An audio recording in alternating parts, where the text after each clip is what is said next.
بسم اللہ الرحمن الرحیم۔ السلام علیکم۔ یہ کاشانۂ بصیرت کا چینل ہے اور آپ جو کتاب سماعت فرما رہے ہیں اس کا نام ہے سخن پارٹ 4۔ ہم ایک جوان طالب علم کی مثال لیتے ہیں۔ یہ نوجوان اپنے مدرسے سے واپس آ کر سوچتا ہے کہ اپنے اسباق کی تیاری کرے اور اس مقصد کے لیے چند گھنٹے بیٹھے، پڑھے، لکھے، سوچے، سمجھے، لیکن ظاہر ہے بیکاری اور سستی کا نتیجہ یہ ہوگا کہ امتحان میں فیل ہو جائے گا اور جاہل اور پسماندہ رہ جائے گا، ہزار خرابیاں پیدا ہوں گی۔ یہ تو ہے اس کی عقل کی آواز، مگر یہ ممکن ہے کہ اس آواز کے مقابل میں سیر و تفریح کا شوق، آنکھیں لڑانے اور عیاشی کی خواہش اپنا غل مچانا شروع کر دے اور اسے نچلا نہ بیٹھنے دے۔ ظاہر ہے اگر ان خواہشات کا شور زیادہ ہوگا تو وہ نوجوان اپنی عقل کی آواز نہیں سن سکے گا، فطری روشنی سے آنکھیں چرا لے گا اور دل میں کہے گا فی الحال تو عیش کرو، بعد میں جو کچھ ہوگا دیکھا جائے گا۔ اس قسم کی حوث بازی کی خواہش اگر شدید ہو تو آدمی کی عقل پر پردہ پڑ جاتا ہے۔ امام جعفر صادق علیہ السلام فرماتے ہیں، حوث بازی عقل کی دشمن ہے۔ تکبر اور خود پسندی کے بارے میں امام علی علیہ السلام نے فرمایا، خود پسند انسان کی عقل کی دشمن ہے۔ لالچ کے بارے میں آپ نے فرمایا کہ عموماً عقل وہاں ماری جاتی ہے جہاں لالچ کی بجلی کوندی۔ آپ صلی اللہ علیہ وآلہ وسلم نے فرمایا، تمہارے بدترین دشمن وہ سرکش جذبات ہیں جو خود تمہارے سینے میں موجزن ہیں۔ ان کے بدترین دشمن ہونے کی وجہ ظاہر ہے، یہ عقل کے دشمن ہیں جو انسان کی بہترین دوست ہے۔ خود رسول اکرم صلی اللہ علیہ وآلہ وسلم نے فرمایا، آدمی کی عقل اس کی بہترین دوست ہے۔ ہر دشمن کا مقابلہ عقل کی مدد سے کیا جاتا ہے، لیکن جو دشمن عقل ہی سلب کر دے وہ خطرناک ترین دشمن ہے۔ صاحب تبریزی کا ایک شعر ہے جو گویا مذکورہ بالا حدیث کا ترجمہ ہے۔ ہم کس طرح چین کی نیند سو سکتے ہیں جبکہ ہمارے پہلو میں دل جیسا دشمن موجود ہے۔ اسی لیے اس مضمون پر پوری توجہ دینا ضروری ہے کہ انسان کے حالات اور اس کے اندرونی قوتیں ہمیشہ ایک دوسرے سے دست و گریباں ہیں اور ایک دوسرے کا اثر زائل کرتی رہتی ہیں، بے الفاظ دیگر ایک دوسرے سے دشمنی اور حسد رکھتی ہیں۔ عقل کے ساتھ ساتھ خود و حوث کی دشمن بھی ہے، اس ضمن میں ہی آتی ہے۔ یہیں سے یہ بات واضح ہو جاتی ہے کہ کس طرح تقویٰ عقل کو تقویت دیتا ہے اور بصیرت اور روشن ضمیری میں اضافے کا باعث بنتا ہے۔ تقویٰ نہ ریتی ہے اور نہ چراغ کا تیل، چونکہ وہ عقل کے دشمن کا دشمن ہے، اسی لیے عقل کا دوست۔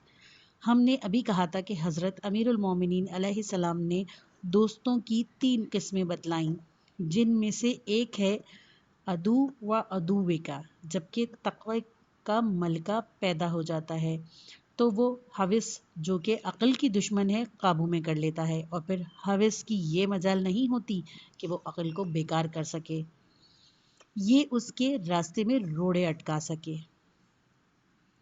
مولانا روم نے کیا خوب کہا ہے، ترجمہ، جب تقوی حوث کے ہاتھ باندھ دیتا ہے، حق تعالی عقل کے ہاتھ کھول دیتا ہے۔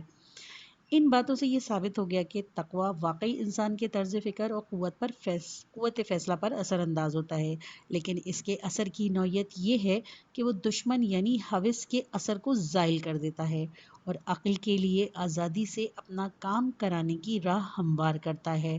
اسی لیے امام علی علیہ السلام نے فرمایا، اتقوا من کل ملائکۃ۔ فلسفہ اس قسم کے عوامل کو جن کا اثر بالواسطہ ہوتا ہے فاعل بالعرض کہتے ہیں۔ ان کے نزدیک عوامل کی 2 قسمیں ہیں، جن کا اثر براہ راست ہو، انہیں فاعل بالذات کہا جاتا ہے، اور جن کا اثر بالواسطہ نہیں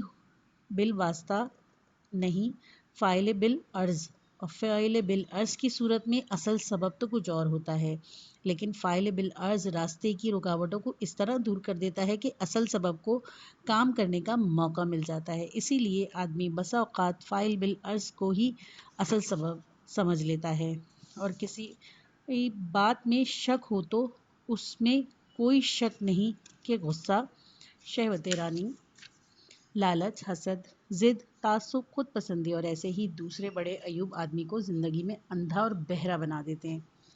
اب اس کے سامنے آدمی اندھا بہرا ہو جاتا ہے۔ اس میں کیا شک ہو سکتا ہے کہ آدمی کو عموماً اپنے ہی عیب نظر نہیں آتے، وہ دوسروں ہی کے عیب دکھتا ہے، چاہے وہ خود دوسروں سے زیادہ عیوب میں مبتلا ہو۔ اپنے عیب نظر نہ آنے کا سبب خود پسندی اور مغروری کے سوا اور کیا ہو سکتا ہے؟ کیا اس میں بھی کوئی شک ہے کہ اہل تقوی اپنے اخلاقی مجاہدات کے سبب خود پسندی، لالچ اور دوسرے نفسانی رذائل پر غالب آ جاتے ہیں؟ انہیں اپنے عیوب کا بہتر احساس اور ادراک ہوتا ہے۔ کیا انسان کے لیے اس سے بہتر اور مفید بھی کوئی علم و شعور ہو سکتا ہے کہ اسے اپنی ذات کا علم ہو، وہ اپنے عیوبوں سے واقف ہو اور اسے یہ معلوم ہو کہ وہ اپنی اصلاح کر سکتا ہے؟ اگر خدا ہمیں توفیق دے تو ہم تقوی کی طاقت سے اپنے نفس امارہ کو زیر کر سکیں گے، تو اس وقت ہم دیکھیں گے کہ کس طرح ہماری آنکھیں کھل جاتی ہیں، سعادت ابدی حاصل کرنے کا راستہ کیسا صاف نظر آنے لگتا ہے، اور ہماری عقل کتنی اچھی طرح ہماری رہنمائی کرتی ہے۔ اس وقت ہم یہ سمجھیں گے کہ یہ مسائل کچھ ایسے پیچیدہ اور دلائل کے محتاج نہیں تھے، ہر بات واضح اور روشن تھی، صرف خود و حوث کے شور و شغب میں ہم عقل کی بات پر کان نہیں دھر رہے تھے۔ کیا ہوش اور عقل میں کچھ فرق ہے؟ اکثر دیکھنے میں آیا ہے کہ بعض لوگ علمی مسائل کو سمجھنے میں بہت ہوشیار ہوتے ہیں اور دوسروں سے بہت آگے بھی ہوتے ہیں، لیکن یہی لوگ زندگی کے مسائل کو سمجھنے میں اور زندگی میں اپنے راہ متعین کرنے کے معاملے میں پسڈی ثابت ہوتے ہیں۔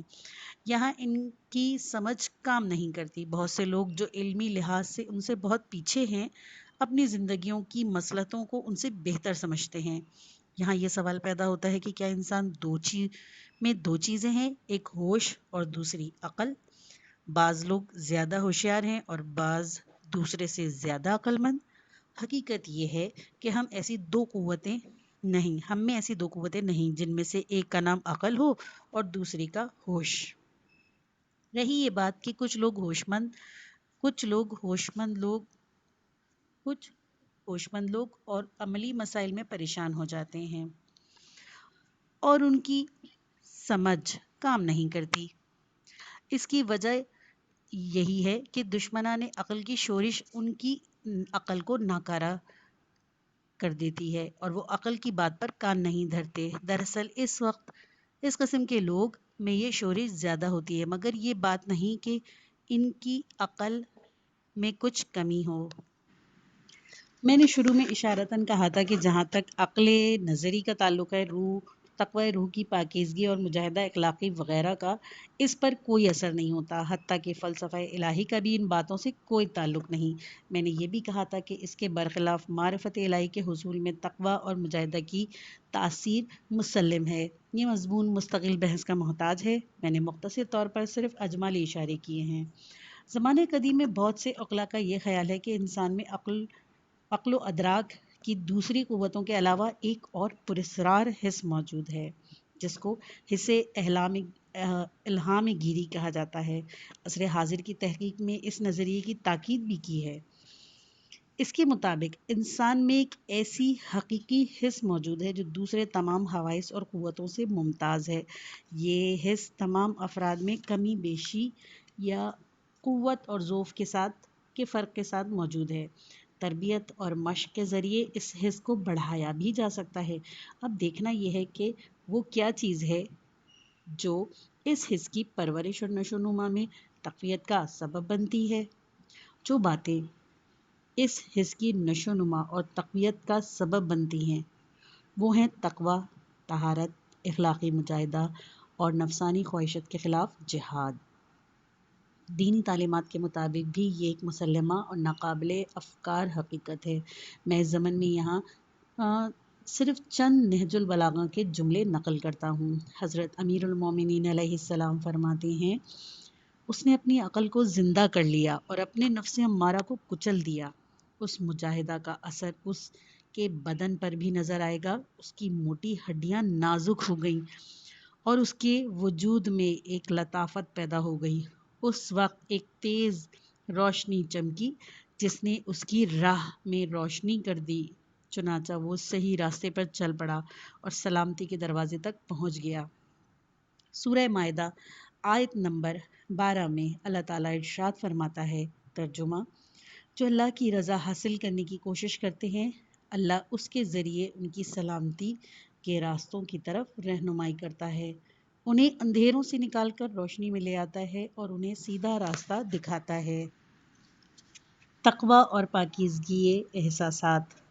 تقوی اور طہارت ایک اور سمت سے بھی اثر انداز ہوتے ہیں۔ یہ سمت احساسات اور جذبات کی ہے۔ تقوی سے احساسات زیادہ نازک اور لطیف ہو جاتے ہیں۔ یہ بات نہیں ہے کہ صاحب تقوی جو اپنے آپ کو گندے اور برے کاموں سے باز رکھتا ہے اور ایسی برائیوں سے بچاتا ہے جیسے ریاکاری، خوشامد، کاسلیسی، اپنے ضمیر کو پاک و صاف رکھتا ہے اور اپنی عزت نفس کو برقرار رکھتا ہے اور اس کی توجہ مادی امور سے زیادہ روحانی امور کی طرف مبذول رہتی ہے۔ اس کے احساسات و جذبات اس شخص کے سے ہوں گے جو گناہوں اور گندے کاموں میں غرق، عیش پرستی میں منہمک ہو۔ اس میں کوئی شک نہیں کہ صاحب تقوی کے جذبات زیادہ بلند، زیادہ نازک اور زیادہ پاکیزہ ہوں گے۔ وہ روحانی حسن سے زیادہ متاثر ہوگا۔ وہ دنیا کو کسی اور ہی نگاہ سے دیکھتا ہے، اسے کچھ اور ہی جلوہ نظر آتا ہے جو عقلی اور ذہنی حسن و جمال دنیا میں موجود ہے، اور اپنے لطیف احساسات کی بدولت اسے بہتر طور پر محسوس کرتا ہے۔ کبھی کبھی یہ سوال اٹھایا جاتا ہے کہ اب کیوں پہلے جیسے شعراء پیدا نہیں ہوتے؟ جو لطف اور شگفتگی مثلاً سعدی اور حافظ کے کلام میں ہے، وہ آج کل کے شعراء کے کلام میں کیوں نہیں ہے؟ حالانکہ ہر چیز نے ترقی کی ہے، علم میں پیش رفت، خیالات میں بالغی آئی ہے، ہر لحاظ سے دنیا کہیں سے کہیں پہنچ گئی ہے۔ معاشرہ شعراء مانے یا نہ مانے، میرا ذاتی خیال یہ ہے کہ اچھے شعر کے لیے فطری ذوق اور تخلیقی قوت کے علاوہ ضمیر کی شگفتگی، لطافت اور اثر پذیری بھی ضروری ہے، اور یہ شگفتگی اور لطافت اس وقت پیدا ہوتی ہے جب شاعر میں تقوی اور روحانیت بھی ہو، وہ غیظ و غضب اور شہوت کا بندہ نہ ہو، اس کے مزاج میں آزادی اور وارستگی ہو۔ یہ الگ بات ہے کہ بعض لوگ یہ کہیں گے کہ گزشتہ زمانے کے شعراء تو خود ہی اپنی گناہوں میں آلودگی کا اعتراف کرتے ہیں۔ ہے تو یہ عجیب معمہ، لیکن میرا ذاتی خیال یہی ہے کہ کوئی بدعمال شخص ذہنی اور روحانی لطافتوں کا صحیح ادراک نہیں کر سکتا، اور نہ ایسے شگفتہ و دل پسند مضامین تخلیق کر سکتا ہے جو بعض شعراء کے کلام میں دیکھنے میں آتے ہیں۔ تقوی اور مشکلات پر قابو پانے کی طاقت۔ تقوی کے ایک اور اثر کے بارے میں قرآن کریم میں ہے، ترجمہ: جسے تقوی الہی حاصل ہوگا، اللہ اس کے لیے مشکلات سے نکلنے کا کوئی راستہ پیدا کر دے گا۔ ایک اور آیت میں ہے، جسے تقوی الہی حاصل ہوگا، اللہ اس کے کاموں میں ایک طرح کی آسانی پیدا کر دے گا۔ امیر المومنین علیہ السلام فرماتے ہیں، جس نے تقوی اختیار کیا اس پر مصیبتیں آتی ہیں لیکن ٹل جاتی ہیں، اور تلخیاں شیریں ہو جاتی ہیں، موجیں چڑھ کر آتی ہیں لیکن پرے ہٹ جاتی ہیں، صحبتیں برستی ہیں لیکن چھٹ جاتی ہیں۔ یہاں سوال پیدا ہوتا ہے کہ تقوی تو ایک روحانی اور اخلاقی معاملہ ہے، اس کا مصائب و مشکلات پر قابو پانے سے کیا علاقہ؟ مشکلات کی دو قسمیں۔ یہاں ایک تحمید عرض کرتا ہوں، مصائب و شدائد جو انسان کو پیش آتے ہیں اور جن مشکلات میں انسان گرفتار ہوتا ہے، ان کی دو قسمیں ہیں۔ ایک تو وہ مشکلات ہیں جن میں انسان اپنے ارادے اور اختیار کا کوئی دخل نہیں ہوتا، مثلاً آدمی ہوائی جہاز پر سوار ہو اور جہاز خراب ہو جائے، یا کشتی پر سوار ہو، کشتی طوفان میں گر جائے اور ڈوبنے کا خطرہ پیدا ہو جائے۔ اس قسم کی مصیبت ہر شخص پر آ سکتی ہے، اس کا پہلے سے تو کوئی علم نہیں ہوتا اور نہ ہی انسان کے اپنے ارادے اور اختیار کا اس میں کوئی دخل ہے۔ مصائب کی دوسری قسم وہ ہے جس میں انسان کے اپنے ارادے کا دخل ہے، اور وہ چاہے تو ان مصائب میں گرفتار ہو اور نہ چاہے تو نہ ہو، اور اگر ان مصائب میں مبتلا بھی ہو جائے تو وہ اپنے ارادے سے ان سے نکل بھی سکتا ہے۔ یہ اخلاقی و اجتماعی مصائب ہیں۔ اب یہاں دو سوال پیش آتے ہیں۔ پہلا سوال تو یہ ہے کہ پہلی قسم کے مصائب کی صورت میں تقوی کا کیا اثر ہوگا، اور دوسرا یہی سوال دوسری قسم کے مصائب کے متعلق ہے۔ پہلی قسم کے متعلق تو میں اس وقت کچھ نہیں کہہ سکتا کہ قرآنی آیات کا اطلاق اس قسم کے مصائب پر بھی ہے یا نہیں، لیکن ہو سکتا ہے کہ اس طرح کا کوئی روحانی آئین اور اس قسم کی ضمانت الہی موجود ہو۔ اس کی مثال ایسی ہی ہوگی جیسے قبولیت دعا کی۔ البتہ نہج البلاغہ میں ایک فقرہ موجود ہے جس کا مطلب یہ لیا جا سکتا ہے کہ قرآنی آیات میں مصائب و شدائد سے نجات سے مراد دوسری قسم کے مصائب اور تکالیف ہیں۔ جناب امیر المومنین نے خطبہ نمبر 180 میں ارشاد فرمایا ہے، ترجمہ: یہ سمجھ لو کہ جو شخص تقوی الہی اختیار کرتا ہے، اللہ اسے فتنوں سے نکالنے اور تاریکیوں سے روشنی میں آنے کا کوئی نہ کوئی راستہ سجھا ہی دیتا ہے۔ پہلی قسم کے مشکلات بہت کم پیش آتی ہیں۔ زیادہ تر مشکلات جو انسان کی پیش آتی ہیں اور اس کی زندگی کو تلخ اور مکدر کر دیتی ہیں، وہ دنیا و آخرت کی ہر سعادت سے اسے محروم کر دیتی ہیں، وہ اخلاقی اور معاشرتی فتنے اور مصیبتیں ہی ہوتی ہیں۔ اس بات کے پیش نظر کہ خود انسان ہی اپنی زیادہ تر مشکلات کا ذمہ دار ہوتا ہے، یہ کہا جا سکتا ہے کہ آدمی خود ہی اپنا سب سے بڑا دشمن ہے۔ ہر شخص اپنی تقدیر کا فیصلہ خود کرتا ہے، لیکن عموماً اس کا رویہ اس کے ساتھ ماندانہ ہی ہوتا ہے۔ کوئی بھی دشمن کے ساتھ ایسا سلوک نہیں کرتا جو بے عقل خود اپنے ساتھ خود و حوث کے چکر میں پڑ کر کرتا ہے۔ ہماری زیادہ تر مشکلات باہر سے نہیں آتی، خود ہی ہم اپنے ہی ہاتھوں اپنے لیے مشکلات پیدا کرتے ہیں۔ میں نے خود اپنی زندگی میں اور دوسروں کی زندگی میں بھی جن کو میں نے قریب سے دیکھا ہے یہی تجربہ کیا ہے۔ میں نے دیکھا کہ واقعی بات یہی ہے۔ اس سے یہ بات واضح ہو جاتی ہے کہ تقوی کا ہتھیار کتنا مؤثر ہے۔ تقوی انسان کو فتنوں سے دور رکھتا ہے۔ بالفرض کہ اگر کوئی شخص کسی مشکل میں گرفتار بھی ہو جائے تو یہ اسے اس مشکل سے نجات دلا دیتا ہے۔ قرآن کریم کی سورہ اعراف آیت نمبر 201 میں اللہ تعالیٰ ارشاد فرماتا ہے، ترجمہ: اہل تقوی کا تو یہ حال ہے کہ اگر شیطان کے اثر سے کوئی بھی برا خیال انہیں چھو بھی جاتا ہے تو وہ چوکنے ہو جاتے ہیں اور پھر انہیں صاف نظر آنے لگتا ہے۔ اس سے یہ ظاہر ہوتا ہے کہ تقوی کے پہلے اثر یعنی روشن ضمیری اور یاد بصیرت کے ساتھ ساتھ دوسرا اثر یہ بھی ہوتا ہے کہ ان کو ان مشکلات اور تکلیف سے نجات مل جاتی ہے جو گناہوں کی تاریکی کی وجہ سے پیدا ہوتی ہیں۔ معاصی اور ہود و اویس کے سیاہ بادل چھٹ جاتے ہیں اور تقوی کی روشنی میں راستہ صاف دکھائی دینے لگتا ہے تاکہ آدمی گڑھوں اور کھائیوں سے بچ کر چلے۔ اگر اتفاق سے کہیں پھنس بھی جائے تو تقوی کی روشنی میں اسے باہر نکلنے کا راستہ مل جاتا ہے۔ علاوہ ازیں تقوی اور احتیاط کے سبب آدمی اپنی اندرونی طاقتوں کے اس ذخیرے کو بھی جو خود اس کے اندر موجود ہے لغو و حرام کاموں اور لہو لہب میں ضائع کرنے کے بجائے اسے محفوظ رکھتا ہے۔ ظاہر ہے کہ ایک ایسا آدمی جو باہمت اپنی مرضی کا مالک ہو، جس کی شخصیت مکمل ہو، بہتر فیصلے کر سکتا ہے اور اپنی نجات کی راہ تلاش کر سکتا ہے۔ جس طرح روشنی نجات کا ذریعہ ہے، اسی طرح ہمت و ارادہ بھی ایسا ہی وسیلہ ہے جو خداوند تعالیٰ نے آدمی کو دیا ہے۔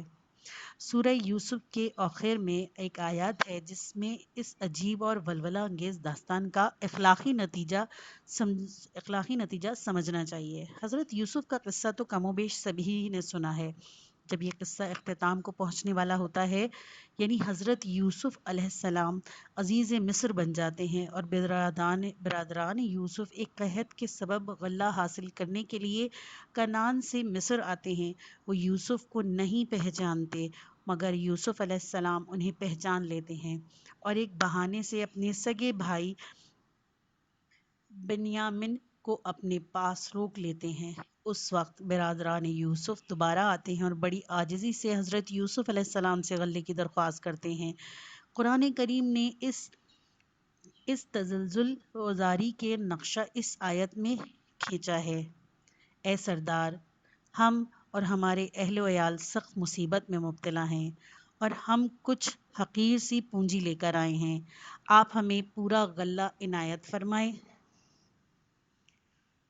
اور ہم کو خیرات دیں۔ اللہ خیرات دینے والوں کو جزائے خیر دیتا ہے۔ اب تک یوسف علیہ السلام نے اپنا تعارف نہیں کرایا۔ اب انہوں نے چاہا کہ اپنا تعارف کرا دیں۔ تب انہوں نے کہا، تمہیں یاد ہے کہ از روئے نادانی و جہالت تم نے یوسف کے ساتھ کیا سلوک کیا تھا؟ اس پر وہ چونکے اور کہنے لگے، ہائے، کیا تم ہی یوسف ہو؟ فرمایا، ہاں، میں یوسف ہوں اور یہ میرا بھائی ہے، اور اللہ نے ہم پر بڑا احسان فرمایا ہے۔ اگر کوئی تقوی اور صبر سے کام لے تو اللہ تعالیٰ ایسے لوگوں کو اجر اللہ کے یہاں سے ضائع نہیں جاتا۔ یہ جو کچھ تم دیکھ رہے ہو نتیجہ ہے تقوی، پاک بازی اور اپنے نفس کو قابو میں رکھنے کا۔ میں غلام بنا، ہر کس سو ناقص کا محکوم ہوا، مگر میں نے تقوی کا دامن ہاتھ سے نہیں چھوڑا۔ نوبت یہاں تک پہنچی کہ مصر کی سربروئے آرو دیدہ ترین اور حسین ترین عورت نے مجھ جیسے حقیر فقیر سے اپنی خواہش پوری کرنے کی درخواست کی، لیکن میں اپنے تقوی پر قائم رہا۔ میں نے کہا، بار الہ، مجھے قید خانہ زیادہ پسند ہے بنسبت اس کام کے جو یہ لوگ مجھ سے چاہتے ہیں۔ اس دن کے تقوی نے مجھے آج عزیز مصر بنا دیا۔ تقوی اور صبر، پاک بازی اور پاک دامنی کبھی اس دنیا میں رائگاں نہیں جاتے۔ تقوی آدمی کو قہر و مذلت سے نکال کر اوج عزت پر پہنچا دیتا ہے۔ ایسا معلوم ہوتا ہے کہ قرآن کریم نے حضرت یوسف علیہ السلام کے اخلاقی نتیجے کا خلاصہ اس ایک آیت میں بیان کر دیا کہ بالآخر تقوی ہی کامیاب ہوتا ہے۔ تقوی آدمی کو بہت سے مصائب اور مشکلات سے نجات دلاتا ہے اور اوج عزت پر پہنچا دیتا ہے۔ جو صاحبان تقوی ہر حال میں اپنا دامن بچائے رکھتے ہیں، ان کے لیے ناکامی اور بے بسی کا کوئی وجود نہیں ہے۔ جب آدمی حضرت امام حسین علیہ السلام کے وہ اقوال اور خطبات دیکھتا ہے جو آپ نے اپنے خاندان محترم کے سامنے دیے تو انگشت بدندہ ہو جاتا ہے کہ کس اعتماد و یقین کے ساتھ آپ نے انہیں اطمینان دلا رہے تھے۔ اللہ اللہ، کیا جذبہ اور کیا ایمان تھا! خدایا، یہ یقین انہیں کہاں سے حاصل ہوا؟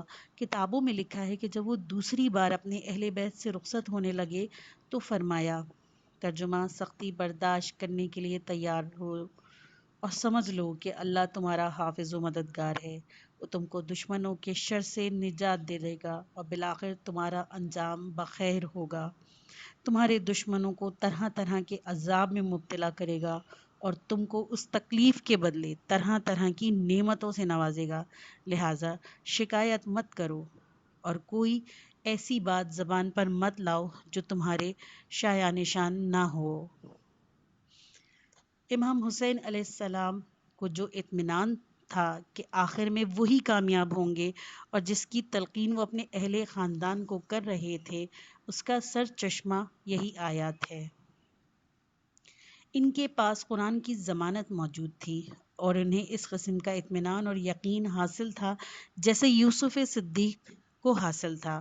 جب ان کے تقوی کا نتیجہ برآمد ہوا تو حضرت یوسف علیہ السلام نے جوش و مسرت سے کہا تھا، لیکن امام حسین علیہ السلام کی نظر داستان تمام ہونے سے پہلے ہی نتیجے پر تھی۔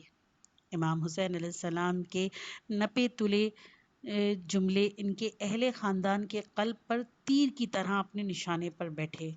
انہوں نے سختی اور قید کو برداشت کیا، لیکن تقوی اور صبر کی بدولت ہی انجام وہی ہوا جس کی پیشن گوئی امام حسین علیہ السلام نے کی تھی اور جس کی ضمانت خداوند کریم نے قرآن میں دی تھی۔ چند ہی روز بعد ہم دیکھتے ہیں کہ حضرت زینب سلام اللہ علیہ نے حضرت امام حسین علیہ السلام کا قول بتغیر الفاظ بڑے اطمینان سے دہرایا۔ یزید بن معاویہ کو مخاطب کر کے کہا،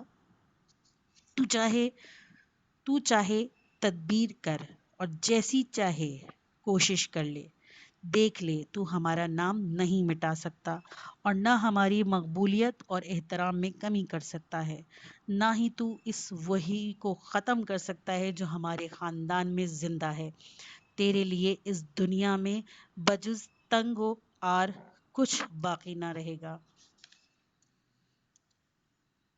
امر بالمعروف و نہی عن المنکر کی حقیقت۔ عمل بالمعروف اور نہیں عن المنکر اسلام کا ایک عملی اصول ہے، اور چونکہ خود قرآن مجید میں اصول کی صراحت کے ساتھ تاکید کی گئی ہے اور بعد احادیث نبوی اور آثار ائمہ طاہرین علیہ السلام اس پر بہت زور دیا گیا ہے، اور بعد ازاں ہر دور اور ہر زمانے میں ہر طبقہ بزرگان دین اور علماء نے اس کی اہمیت تو تحریر و تقریر کے ذریعے بیان کی ہے۔ اسی لیے علماء اسلام سے میں ہمیشہ یہ موضوع زیر بحث رہا ہے، فقہی کتابوں میں اس پر خوب خوب بحث و تہمیز اور تحقیق کی گئی ہے۔